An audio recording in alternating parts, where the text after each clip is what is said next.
20 अप्रैल को गांधी सागर अभयारण्य से चीता प्रोजेक्ट का विस्तार होगा। ये कहना है मुख्यमंत्री डॉक्टर मोहन यादव का। मुख्यमंत्री डॉक्टर मोहन यादव ने कहा कि केंद्रीय वन एवं पर्यावरण मंत्री माननीय भूपेंद्र यादव जी ने आज मध्य प्रदेश सरकार के साथ चीता प्रोजेक्ट की समीक्षा की, जिसमें तय किया गया कि 20 अप्रैल को मध्य प्रदेश गांधी सागर अभयारण्य से चीता प्रोजेक्ट का विस्तार होगा, जो हमारे वन्य जीव संरक्षण की दिशा में महत्वपूर्ण कदम सिद्ध होगा।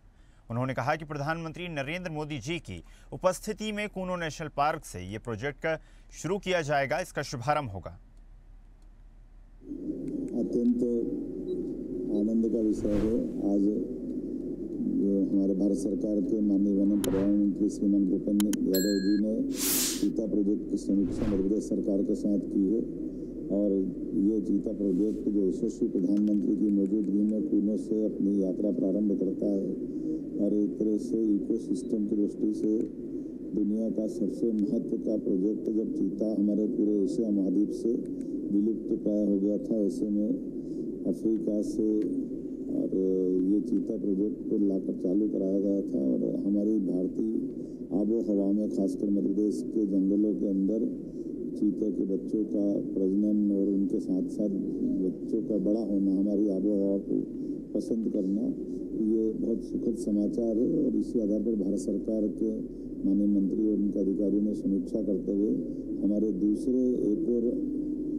चीता प्रोजेक्ट के स्थान गांधी सागर को हमने मान्यता दी है कि अब आप अपने यहाँ से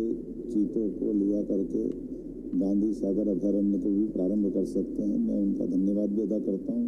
और आगामी 20 तारीख के दिन हम अपने चीते प्रोजेक्ट को मध्य प्रदेश में 2 स्थानों पर प्रारंभ करके नई संभावना की तरफ आगे बढ़ेंगे। उनने इस दृष्टि में कई और भी बातों की तरफ ध्यान दिलाया है कि हमारे अपने न केवल जंगल के जानवर सुरक्षित रहना चाहिए बल्कि जंगल के जानवर के प्रति लोगों की रुचि बढ़े, उनकी व्यवस्थाओं में वृद्धि हो और खास करके चीतों के या अन्य वन्य प्राणियों को लेकर रेस्क्यू सेंटर और अच्छे वेटनरी कॉलेज और अच्छे कोर्स के व्यवस्थाओं के साथ जन सुविधाओं का भी पर्याप्त ध्यान रखते हुए हमारे आबादी के आसपास के लोगों की सुविधाओं का भी ध्यान रखते हुए वन्य प्राणी और हमारे आम आदमी के जीवन में परस्पर संबंध समन्वयकारी होना चाहिए, समर्थनकारी होना चाहिए।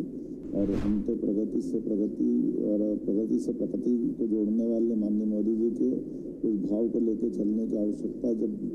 विकास भी जरूरी है लेकिन हमारा इकोसिस्टम भी बनाए रखना है। मैंने उनका धन्यवाद भी अदा किया और हम प्रबंधन करके इसी